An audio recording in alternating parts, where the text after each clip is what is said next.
Alhamdulillah wahdah sadaqa wa'dah wa nasara abdah wa a'azza jundahu wa hazama al-ahzaba wahdah. Ashhadu an la ilaha illallah wahdahu la sharika lah la na'budu illa iyyah. وأشهد أن سيدنا ونبينا محمدا عبده ورسوله لا نبي ولا رسول بعده.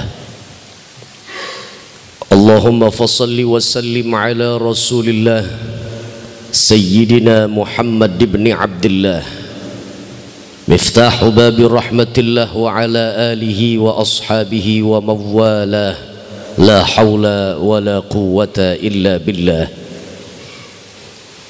أما بعد فيا عباد الله أوصيكم ونفسي بتقوى الله وطاعته لعلكم تفلحون. كما قال تعالى في كتابه العزيز: أعوذ بالله السميع العليم من الشيطان الرجيم بسم الله الرحمن الرحيم.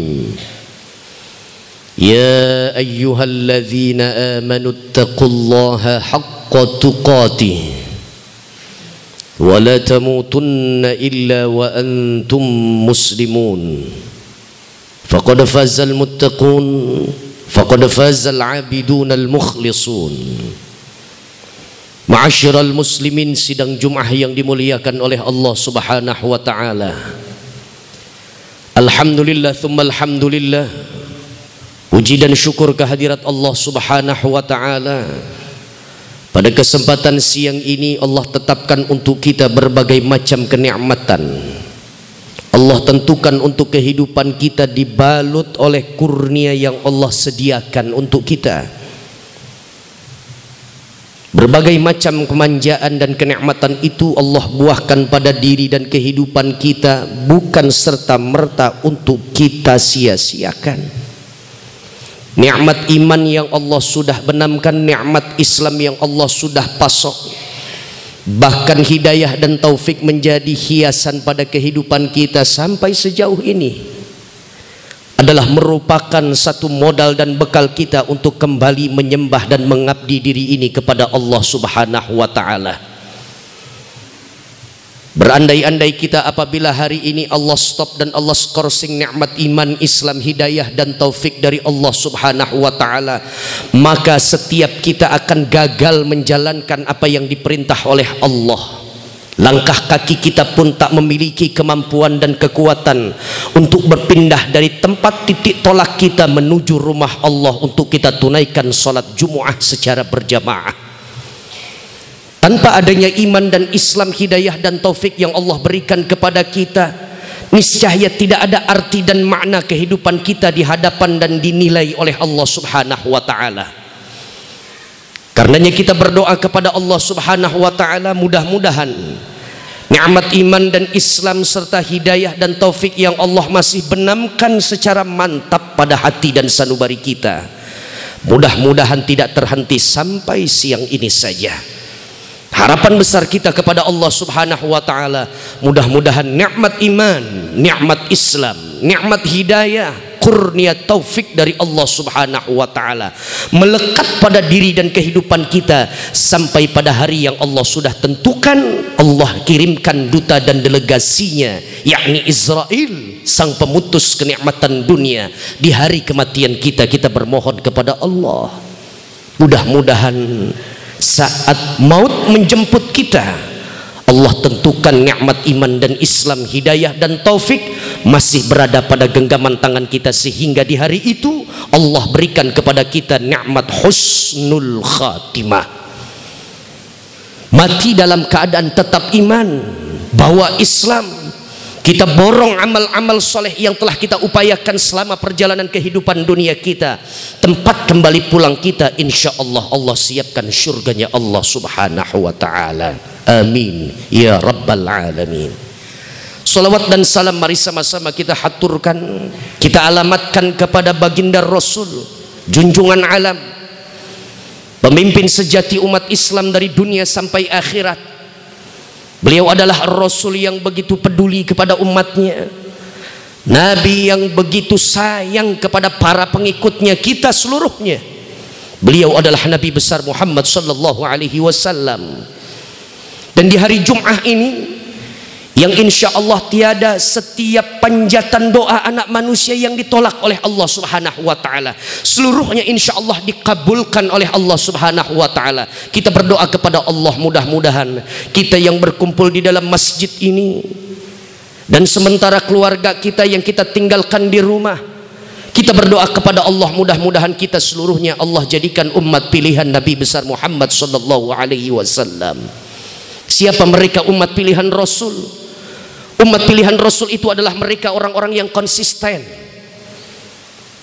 Mereka adalah kelompok umat Rasul yang terus-menerus tanpa putus istiqamah menjalankan segenap titah dan perintah serta sunnah Nabi besar Muhammad sallallahu alaihi wasallam. Kelompok ini yang akan diberikan oleh Allah subhanahu wa ta'ala izin di atas kehidupan Rasul untuk mendapatkan syafaatul uzma dari tangan mulia baginda Nabi besar Muhammad sallallahu alaihi wasallam. Dan kita berdoa mudah-mudahan kita, keluarga besar kita, masuk pada golongan tersebut. Amin ya rabbal alamin. Ma'asyiral muslimin, saudara-saudaraku seiman, hari ini sudah kita menapaki pada bilangan lebih daripada paruh bulan Syawal 1446 Hijrah. Setelah kita ditempa oleh sekolah Ramadan, setelah Allah cetak dan polakan kita sebagai pribadi-pribadi yang muttaqin, karena merujuk pada surah Al-Baqarah ayat 183 ini menjadi dasar perintah Allah untuk kita berpuasa. Ada ghardus syariah, ada ghayatut tasyri', ada ultimate goal yang Allah tuju dari setiap perintah-perintah Allah yang kita tuju untuk kita lakukan sebagai seorang makhluknya Allah. Ibadah puasa yang Allah maksudkan adalah pada penghujung ayat ini dikatakan oleh Allah, la'allakum tattaqun, agar setiap pribadi kita meningkatlah nilai takwa. Takwa menjadi selimut kehidupan kita. Takwa menjadi rompi kebanggaan kita sebagai seorang muslim dan mukmin. Setelah kita menyelesaikan nilai ibadah dan amaliyah Ramadan kita sebulan suntuk pada tahun ini 30 hari, maka bersiap-siaplah mereka orang-orang yang bertakwa untuk menyongsong dan menyambut apa saja amaliyah-amaliyah setelah selesai dan usai Ramadan. Maka ia akan mempersiapkan pada kemuliaan musim haji. La haula wala quwata illa billah. Ini materi yang akan diangkat oleh khatib menjadi satu renungan, bahan muhasabah, menjadi satu langkah yang insya Allah akan permudah oleh Allah subhanahu wa ta'ala. Siapa saja di antara kita yang menginginkan dan mendambakan, mengimpi-impikan untuk kita menunaikan, merampungkan apa yang diperintah Allah dalam rukun Islam kita yang paling akhir, yakni pergi ke Baitullahil Haram, merampungkan rukun Islam kita yang kelima, berangkat haji. Kalau kita lihat di tengah-tengah masyarakat kita sudah mulai bermunculan satu potret dan fenomena yang terjadi pada lingkungan kita. Ada saudara kita yang saat ini sudah ditentukan oleh Allah subhanahu wa ta'ala menjadi para tamu-tamu Allah, dipanggilnya oleh Allah subhanahu wa ta'ala dengan panggilan manja, labbaik Allahumma labbaik, itu yang terucap pada kalimat-kalimat dan lisan para tamu-tamu Allah, duyufur rahman. Begitu nikmat mereka, orang-orang yang ditentukan oleh Allah sebagai tamunya Allah untuk menjalankan nilai ibadah yang begitu dahsyat.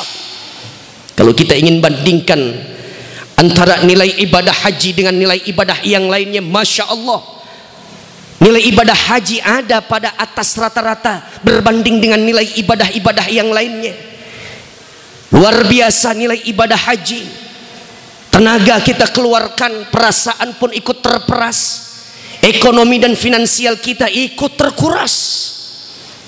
Kalau kita sholat ibadah di dalam masjid hanya tinggal beberapa menit saja, kita tidak berjumpa dengan wajah istri dan anak-anak kita. Kalau kita ingin infak sedekah, hanya tinggal beberapa angka saja yang kita masukkan pada tromol-tromol yang lewat pada hadapan kita.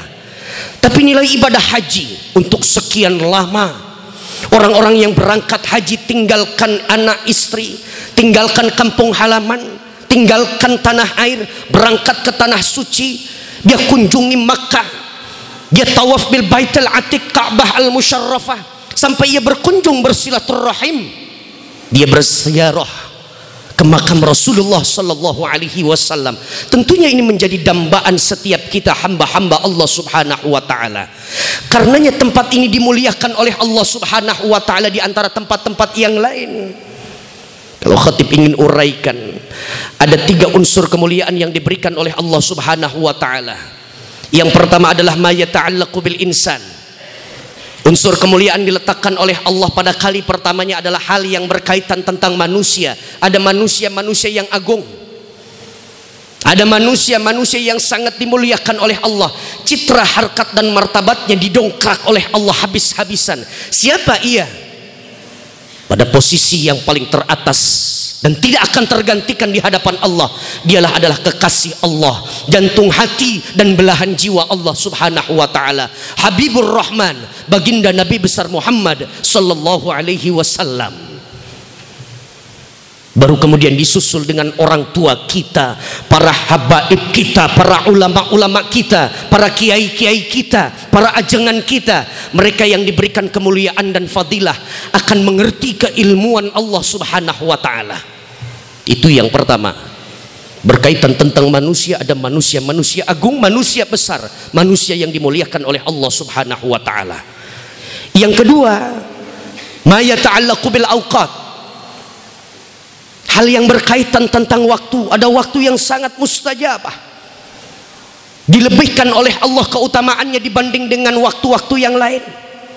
Seperti halnya hari ini, hari Jum'ah, hari termulia dalam bilangan sepekan. La haula wala quwata illa billah. Namun berapa banyak di antara kita yang tidak mengerti. Acap kali kita menemukan Jum'ah, di situ kemuliaan diberikan oleh Allah kepada umat Nabi besar Muhammad sallallahu alaihi wasallam. Jumat mulia tidak dalam bilangan 1 tahun, tidak seperti saudara-saudara sebangsa kita yang menyatakan pada hari ini adalah hari agung, Jumat agung. Tidak bagi umat Islam. Bagi umat Islam setiap Jumat agung sepanjang masa. La haula wala quwata illa billah. Begitu cara Allah ingin memberikan kemuliaan kepada umat Nabi besar Muhammad sallallahu alaihi wasallam. Ada pula ma yata'allaqu bil amkinah. Ada hal yang ditetapkan oleh Allah, nilai kemuliaan itu menyangkut tentang tempat. Ada tempat-tempat yang diagungkan oleh Allah, ada tempat-tempat yang dibesarkan oleh yang maha besar, Allah azza wa jalla. Apa tempat yang dibesarkan oleh Allah, diagungkan, dimuliakan oleh Allah? Jawabannya adalah pada hadis Nabi besar Muhammad sallallahu alaihi wasallam. Nabi yang katakan, khairul biqa al masajid. Sebaik-baik tempat itu adalah masjid. Semungil apapun bangunan tersebut, dianggapnya sebagai masjid, tempat sujudnya umat Islam, tempat rukuknya umat Rasul, maka tempat itu adalah tempat dambaan bagi kita setiap pribadi muslim dan mukmin. Bagi anda yang sudah berkeliling kota, bahkan sudah keluar negeri, belahan Eropa, sudah anda kunjungi, maaf ribuan kali maaf, tetap anda tidak mendapatkan kemuliaan dari Allah Subhanahu wa taala. Sejauh langkah anda tidak tertuju pada masjid rumah Allah Subhanahu wa taala. Mulia seseorang disebabkan karena pandai memakmurkan rumah Allah, masjid. Masjid dan masjid. La haula wala quwata illa billah. Bahkan ditambahkan oleh Rasul dalam sabdanya, tertera di dalam kitab Mukhtarul Ahadits An-Nabawiyah wal Hikam Al-Muhammadiyah, dikarang oleh Syekh Sayyid Ahmad Al-Hashimi. Rasul sampaikan di hadapan para sahabat, apa disebutkan oleh Nabi? Hei para sahabat-sahabatku, ketahuilah, inna buyutallah fil ardi al-masajid. Sungguh mahligai yang dimiliki oleh Allah di atas muka bumi Allah adalah masjid. Bangunan yang terindah bagi Allah, mewah dan megah menurut pandangan dan kacamata Allah adalah masjid. Wa inna haqqan 'ala Allah ayyukrima man zarahu fiha. Dan siapapun mereka, dikatakan oleh Rasul lanjut pada sabda yang sama, siapapun mereka orang-orang yang masuk ke dalam masjid, dia indahkan semua kemuliaan-kemuliaan masjid, dia lakukan nilai ibadah. yang fardu maupun yang sunnah, baik secara garis hablum minallah maupun hablum minan nas, ia tunaikan nilai ibadah tersebut, baik secara personal ataupun massal, sendiri atau di keramaian. Maka orang yang masuk ke dalam masjid, dia beriktikaf, dia memakmurkan rumah Allah subhanahu wa ta'ala. Haqqan 'ala Allah ayyukrima man zarhu fiha, berhak bagi manusia tersebut mendapatkan saluran fadilah dan keutamaan dari Allah subhanahu wa ta'ala. Rasul tidak katakan siapa mereka orang yang sudah berkunjung pada menara Eiffel menjadi dambaan katanya setiap manusia, lalu kemudian Allah titipkan kemuliaan. Tidak. White House menjadi pusat kendali pemerintahan orang-orang Amerika, hebat dan bergengsi katanya. Kalau ada orang yang ke sana tidak dititipkan kemuliaan dari Allah subhanahu wa ta'ala. Namun langkah kaki kita masuk ke dalam musola yang barangkali mungil dan kecil material fisiknya, sunyi dan senyap dari jamaahnya, daya minat masyarakat yang kurang, tapi apabila kita mampu masuk ke dalam rumah Allah, musola yang ada di ganggang lingkungan kita, di situ Allah janjikan kemuliaan Allah akan kirimkan dan transfer pada rekening akhirat kita. Itu janji Allah dan Rasulnya. Betapa lagi apabila masjid itu adalah masjid yang termewah dan termegah, masjid yang menjadi situs sejarah umat Islam, tidak akan pernah dilupakan oleh setiap mereka orang-orang yang mengerti tentang kemuliaan.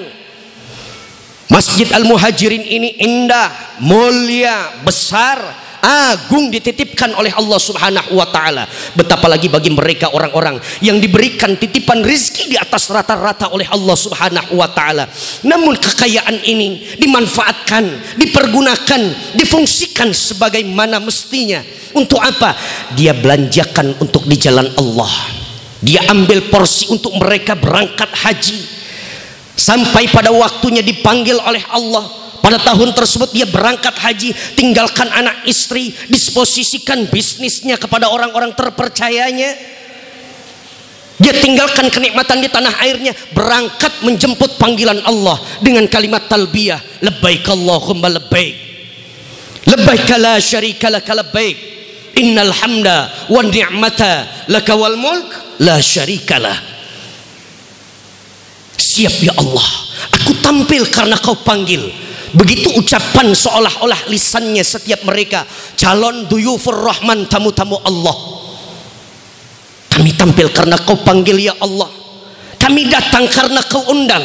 Di tanah Arab yang begitu panas alang kepalang, apabila sudah masuk musim dingin yang menusuk tulang, tapi tetap azmah, keinginan yang kuat ini senantiasa tertambat pada hatinya Allah subhanahu wa ta'ala. Dia belanjakan keuangannya untuk ia tunaikan rukun Islam yang kelimanya. Dia rampungkan kewajibannya di hadapan Allah subhanahu wa ta'ala. Ibadah yang sangat menguras tentang tenaga kita, ibadah yang cukup menguras pula soal finansial kita. Tapi apa balasan dari Allah subhanahu wa ta'ala? Rasul yang katakan, al-hajjul mabrur laisa lahul jaza illal jannah. Bagi mereka orang-orang yang mendapatkan pahala haji yang mabrur, tidak ada balasan yang paling setimpal menurut Allah adalah melainkan surganya Allah subhanahu wa ta'ala. Indah benar orang-orang yang menunaikan ibadah haji. Bahkan sebaliknya, bagi mereka orang-orang yang sudah berkunjung di belahan Eropa, belahan dunia seluruhnya, sampai telapak kakinya sudah dia tapaki, tapi maaf, sampai saat ini belum juga ada keinginan hatinya untuk berziarah ke makam Rasulullah sallallahu alaihi wasallam. Apa yang disampaikan oleh baginda Rasul? Ada ancaman dari Allah dan Rasulnya. Rasul sabdakan, inna abdan, sungguh apabila ada seseorang manusia yang mengaku hamba Allah subhanahu wa ta'ala, idza ashahtu lahu jismahu, diberikan sehat oleh Allah jisimnya, badannya kuat, kesehatannya menunjang untuk ia berangkat haji ataupun umrah. Wa wasa'tu alaihi fi ma'isyatihi, bahkan bukan hanya nikmat sehat Allah berikan, tapi keuangannya pula mencukupi untuk dirinya berangkat ibadah haji ataupun umrah. Lam yafidu ilayya yamdu ala dzalika khamsatu awamin, keadaan itu diberikan oleh Allah pada dua hal, sehat badannya, rizkinya di atas rata-rata, tapi belum mau, kata Allah subhanahu wa ta'ala, berkunjung ke rumahku, sholat di hadapan kiblatnya umat Islam. Berjalan pada harapan 5 tahun ini belum ada gelagat, orang Betawi bilang belum ada prepare untuk dia menunaikan ibadah haji. Uangnya hanya disalurkan pada hal yang sia-sia, bahkan sedikit kemanfaatannya berbanding dengan ia tunaikan ibadah haji. La mahrumun, kata Rasul, mereka adalah ciri-ciri dan tanda kalangan umatku, tapi mendapatkan hina dan nista dari Allah subhanahu wa ta'ala, dikecilkan oleh Allah, dikerdilkan oleh Rasulullah sallallahu alaihi wasallam. Rumah besar, bak kastil kata orang, seperti singgasana para raja-raja, kendaraan yang tidak lagi terhitung, aset ada yang berjalan, ada pula aset yang mendak, tapi tidak pula ia gunakan untuk menunaikan ibadah haji, menjawab panggilan Allah subhanahu wa ta'ala. Tidak ada keinginan hatinya untuk bertakbiratul ihram tepat dengan mata telanjang berhadapan dengan Ka'bah al-Musyarrafah, bangunan dalam bentuk kubus berwarna hitam penuh dengan kewibawaan, lintas generasi Nabi dan Rasulnya Allah subhanahu wa ta'ala. Bahkan tidak menginginkan untuk berziarah ke Raudhah makam baginda Nabi besar Muhammad sallallahu alaihi wasallam. Rasul yang katakan orang ini adalah orang yang hina, nista, tidak memiliki harkat dan martabat di hadapan Allah, dikecilkan oleh Allah, kerdil di masa Rasulullah sallallahu alaihi wasallam. La haula wala quwata illa billah. Kita berdoa kepada Allah subhanahu wa ta'ala, barangkali dari sisi ekonomi kita belum mampu untuk berangkat haji, rekening kita tidak sampai untuk kita setorkan ibadah haji baik secara sempurna, berlebih lagi hanya untuk mengambil satu porsi. Bagi kita yang belum mendapatkan kesempatan, mari sama-sama kita amalkan. Ada satu amalan yang buahnya adalah sama Allah berikan seperti pahala orang-orang yang melaksanakan ibadah haji dan umrah. Apa dia? Tunaikan sholat subuh secara berjamaah di dalam masjid. Lalu kemudian jangan kemudian kita bubar kembali pulang, tunggu waktu isyraq sampai datang, kemudian tunggu beberapa saat lagi, tunaikan sholat syuruq sebanyak 2 rakaat 1 kali salam. Maka janji Rasulullah sallallahu alaihi wasallam, orang tersebut akan diberikan oleh Allah pahala haji dan umrah tammatan, nilai ibadah haji dan umrah yang sempurna dan sempurna. Di akhir khutbah ini mari sama-sama kita berdoa kepada Allah, mudah-mudahan Allah subhanahu wa ta'ala sebelum menjemput untuk kehidupan kita dengan al-mautnya, mudah-mudahan Allah sempatkan untuk kita mampu bertakbiratul ihram di hadapan Ka'bah, mampu kita bersalat pada tahiyat terakhir kita, asyhadu an la ilaha illallah wa asyhadu anna muhammadar rasulullah, Allahumma salli ala sayyidina Muhammad wa ala ali sayyidina Muhammad. Tapi selawat itu tidak lagi kita ucapkan di tanah air kita, bukan lagi di masjid-masjid dan musala kampung kita, tapi kita berselawat tidak lagi kita mengirimkan, tapi bahasanya adalah membisikkan, sebab kita berselawat pada tahiyat akhir kita berdamping dengan makam Rasulullah sallallahu alaihi wasallam, tepat di Raudhah kita berselawat. Itu yang dijanjikan oleh Rasul, man shalla alayya 'inda qabri halat lahu syafaati yaumal qiyamah. Siapa orang yang berselawat persis di samping jiran, tidak berjarak jauh dari kuburku, dia berada pada Raudhahku, kuntulahu syahidan yaumal qiyamah, dia berhak mendapatkan syafaatku nanti di hari kiamat. Bahkan aku kenali siapa mereka umat-umatku yang mampu mengunjungiku, bersalawat di raudhahku. Dia adalah orang-orang yang nantinya aku sendiri yang akan menjadi saksi di hari kiamat. La haula wala quwata illa billah. Mudah-mudahan Allah permudah untuk kita berangkat haji ataupun umrah, untuk kita tunaikan dan rampungkan rukun Islam kita yang kelima. Dan apabila ada di antara saudara-saudara kita, masyarakat tetangga, jamaah dan lingkungan kita yang sampai saat ini sudah dan mempersiapkan untuk mereka berangkat haji, kemudian mengundang kita, penuhi undangan tersebut sambil kita niatkan dalam langkah kaki kita untuk mampu diberikan oleh Allah kemuliaan dan kenikmatan yang sama seperti saudara kita yang saat ini mengundang kita. Insya Allah Allah tentukan untuk kemudian di tahun-tahun berikutnya kita yang akan mengundang ratib, bahasa orang Betawi bilang walimatus safar dalam bahasa umumnya. Mudah-mudahan Allah berikan kepada kita keuangan yang cukup untuk kita berangkat haji dan Allah sehatkan kesehatan kita. Ini yang dapat khotib sampaikan.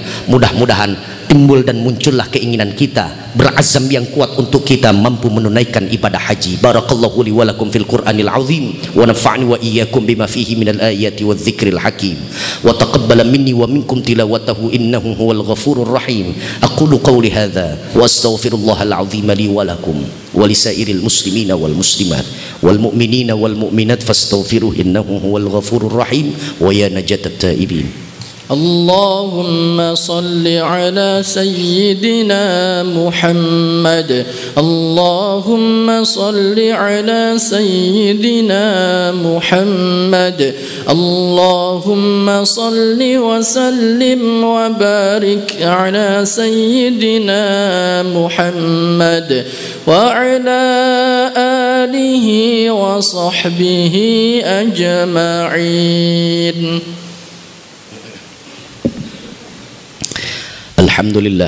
Alhamdulillahilladzi hadana li hadza wa ma kunna linahtadiya laula an hadana Allah. Asyhadu an la ilaha illallah wahdahu la syarika lah la na'budu illa iyyah wa asyhadu anna sayyidana wa nabiyyana Muhammadan abduhu wa rasuluhu la nabiyya wa la rasula ba'dah.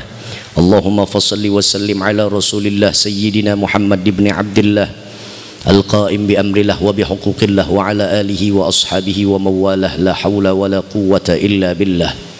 أما بعد فيا عباد الله أوصيكم وإياي بتقوى الله كما قال تعالى في كتابه الكريم أعوذ بالله من الشيطان الرجيم بسم الله الرحمن الرحيم يا أيها الذين آمنوا اتقوا الله ولتنظر نفس ما قدمت لغد واتقوا الله إن الله خبير بما تعملون وقال جل وعلا إن الله وملائكته يصلون على النبي يا أيها الذين آمنوا صلوا عليه وسلموا تسليما اللهم صل على سيدنا محمد وعلى آل سيدنا محمد كما صليت على آل إبراهيم وعلى آل إبراهيم وبارك على سيدنا محمد وعلى آل سيدنا محمد كما باركت على آل إبراهيم وعلى آل إبراهيم إنك حميد مجيد.